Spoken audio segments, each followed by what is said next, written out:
The man defaces the ballot and then looks at the camera to see who's looking at him. Please tell your returning officer that the Supreme Court is watching over him. And we will not allow democracy to be murdered like this.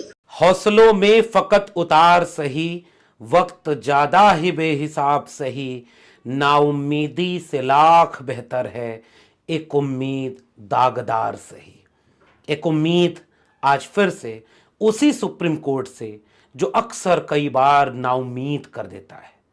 उसी supreme court के chief justice of India की एक टिप्पणी ने इस देश में जमहूरियत में यकीन रखने वाले, लोकतंत्र खतरे में है, संविधान खतरे में है, इस बात को बार बार देश के लोगों को समझाने वाले लोग एक उम्मीद की तरह देख रहे हैं कि हाँ, आज सुप्रीम कोर्ट के चीफ जस्टिस ऑफ इंडिया ने भी ये टिप्पणी कर दी।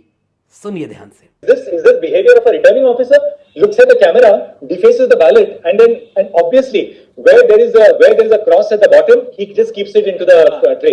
The moment there's a cross at the top, the man defaces the ballot and then looks at the camera to see who's looking at him. Please tell your returning officer that the Supreme Court is watching over him, and we will not allow democracy to be murdered like this. किसी विपक्षी दल का नेता जब ये बोलता है कि लोकतंत्र की हत्या हो रही है, तो शायद आपको ये लगे कि ये अपनी नेतागिरी चमकाने के लिए ये बात कह रहे होंगे।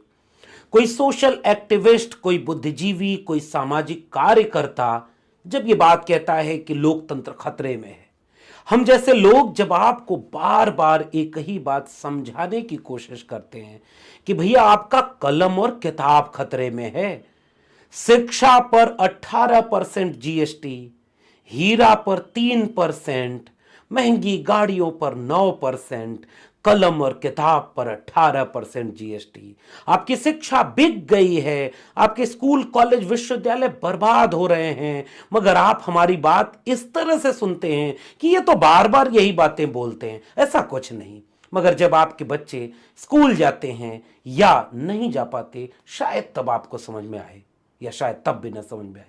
ठीक वैसे ही इस देश का लोकतंत्र खत्म हो रहा है, हत्या हो रही है लोकतंत्र की। यह बात जब हम बोलते हैं तो आपको लगता होगा कि इनको तो अब डीयू से निकाल दिया गया, अब ये और ज्यादा बोलेंगे। नहीं साहब, बात हमारी नौकरी की नहीं, इस देश के संविधान और लोकतंत्र की है। आज अगर सुप्रीम कोर्ट के चीफ जस्टिस कह रहे हैं ये बात कि लोकतंत्र की हत्या हो रही है, तो वो कोई एक घटना का बात नहीं है, केवल एक चुनाव की बात नहीं है कि चंडीगढ़ के मेयर इलेक्शन में एक पीठासीन अधिकारी ने लोकतंत्र का गला घोट दिया।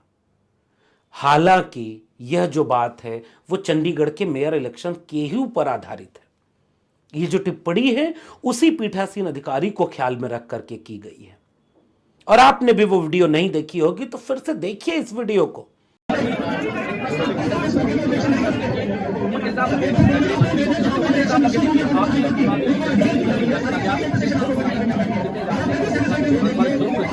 बैलेट पेपर पर जब वोट पड़ गया तो एक टिक मार्क केवल होता है कि आपने किसे वोट दिया। पीठासीन अधिकारी दस्तखत करे, लेकिन अब तो इतनी तरह की वीडियोस आ गई और इसी वीडियो को देख करके सुप्रीम कोर्ट के चीफ जस्टिस ने कहा कि यह कैमरे में देख देख करके यह काम हो रहा है, ऐसा लगता है कि ये कोई चोरी कर रहा है, और बार बार दस्तखत करके वह खेल किया गया जिसमें कुल 36 वोटों में से 20 वोट आम आदमी पार्टी और कांग्रेस के थे, 16 वोट बीजेपी के खाते में थे और 8 वोट इनवैलिड होते हैं, और उसमें एक भी बीजेपी का इनवैलिड नहीं होता, केवल विपक्षी दलों का होता है। तो मामला केवल इतना सा था। पहले खुद वही पार्षद के कैंडिडेट जो आम आदमी पार्टी के थे वो चंडीगढ़ हाई कोर्ट गए, उन्होंने रोक लगाने से मना कर दी, कोई टिप्पणी नहीं की, उनसे कहा कि 3 हफ्ते में जवाब दीजिए। जब ये मामला सुप्रीम कोर्ट में पहुंचा तो उसमें सुनवाई करते हुए जब जज ने ये वीडियो देखी, वकील ने इस बात की पैरवी की, तो उसने साफ तौर पर कहा कि ये तो लोकतंत्र का गला घोटा जा रहा है। कैमरे में देख करके कुछ ऐसा खेल किया जा रहा है जिसके बाद चुनाव परिणाम बदल गया, तो फिर वोट का अधिकार कहां गया? अगर बैलेट पेपर पर आपके दिए गए वोट की गिनती ठीक से ना हो पाए, आपका वोट सुरक्षित ना हो, तो फिर लोकतंत्र किस बात के लिए आप कहेंगे? आज इस देश में ईवीएम को लेकर के गहरे सवाल पैदा हो गए। पिछले दिनों जंतर मंतर पर बहुजन आंदोलन के तमाम बड़े नेताओं ने, देश के तमाम जागरूक लोगों ने ईवीएम हटाओ और अगला चुनाव बैलेट पेपर से करो, इसके लिए आंदोलन किया। आज की तारीख में आप पूरे देश में घूम जाइए, किसी से भी पूछेंगे कि ईवीएम से चुनाव होना चाहिए, अगर वो जागरूक है, समझदार है, तो वो यही सवाल पूछेगा कि भैया ये ईवीएम जिन देशों में बनी वहां कैसे चुनाव होता है, तो आप कहेंगे वहां तो बैलेट पेपर से होता है। अच्छा, एक बात और बताइए कि जिन देशों में बहुत टेक्नोलॉजी आगे है, बहुत विकास हो गया, वहां किस पर होता है, तो कहेंगे बैलेट पेपर पर होता है। तो क्या फिर भारत में क्यों नहीं हो सकता? कहा क्योंकि यहां पर कुछ और होता है। और जैसे यहां पर 8 वोट इनवैलिड हुए, तो उन 8 वोटों को जो वहां पोलिंग एजेंट होते हैं विपक्षी दलों के, उनको नहीं दिखाया गया। आपका इनवैलिड वोट केवल विपक्षी दलों का हुआ।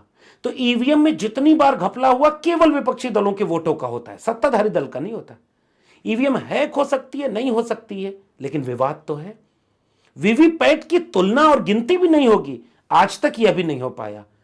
इसलिए अगर आपका वोट ही सुरक्षित नहीं, तो फिर आपका जनतंत्र और लोकतंत्र कितना सुरक्षित होगा, इसको तो आपको भी सोचना चाहिए।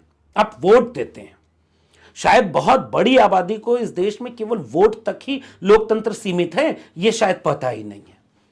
क्योंकि आपके मुद्दे आप अब नहीं तय कर रहे, जनता नहीं तय कर रही, नेता आपको तय करके बता रहा है कि तुम्हें मंदिर पर वोट देना है, कि तुम्हें शिक्षा पर वोट देना है, तुम्हें स्कूल कॉलेज विश्वविद्यालय पर वोट देना है, कि या इस जाति या इस धर्म पर वोट देना है। और उसके बाद भी अगर आप वोट दे रहे हैं, तो आपके वोट की गिनती कैसे होगी? आपका दिया हुआ वोट आपकी ही पसंद के व्यक्ति तक पहुंचा या नहीं, उसकी गिनती ठीक हुई या नहीं, ये तो आपको पता ही नहीं। जैसे इस देश में राजनीतिक दलों को कौन चंदा दे रहा है, कितना दे रहा है, इसको आप नहीं जान सकते। ये बीजेपी का लाया हुआ इलेक्टोरल बॉन्ड की पॉलिसी है, आरटीआई भी नहीं लगा सकते, आपको क्या जानने का आगे। तो चलो भाई, अब तो आपके वोट की भी गिनती कैसे होगी? लोकतंत्र यहां तक खतरे में आ गया। इसलिए कभी आपने सोचा कि वो पीठासीन अधिकारी किसके कार्यकाल में नियुक्त हुआ होगा? उस पीठासीन अधिकारी का किसको निर्देश गया होगा? उस पीठासीन अधिकारी ने किसके निर्देश पर यह काम किया होगा? और कल को अगर जांच होगी तो वही एक पीठासीन अधिकारी जो कैमरे में चेहरे के साथ आ गया है, शायद उसी को सस्पेंड कर दिया जाए। अगर सुप्रीम कोर्ट का निर्णय आज की टिप्पणी के मुताबिक ही रहता है, तब कहीं ऐसा ना हो कि यह निर्णय रातों रात बदल जाए, कहीं ऐसा ना हो कि इतनी सख्त टिप्पणी तो सुप्रीम कोर्ट ने कर दी, अभी मेयर की बैठक लेने पर रोक तो लगा दी, अभी अंतिम फैसला नहीं आया।